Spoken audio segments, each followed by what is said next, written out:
rapat. Macet, stop. Oh kampung. Oh lanjut. Stop sini 14.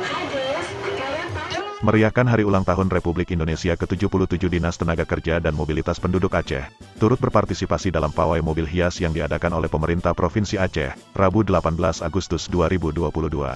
Dalam pawai tersebut Dinas Tenaga Kerja dan Mobilitas Penduduk Aceh menerjunkan 2 unit mobil hias. Mobil hias Dinas Tenaga Kerja dan Mobilitas Penduduk Aceh dalam pawai itu menampilkan miniatur rumah transmigrasi dan 1 unit lagi mobil hias unit reaksi cepat keselamatan dan kesehatan kerja ketenagakerjaan. Kepala Dinas Tenaga Kerja dan Mobilitas Penduduk Aceh Akmil Hussein menyatakan bahwa mobil hias yang diperlihatkan kepada masyarakat itu memiliki makna dan filosofinya.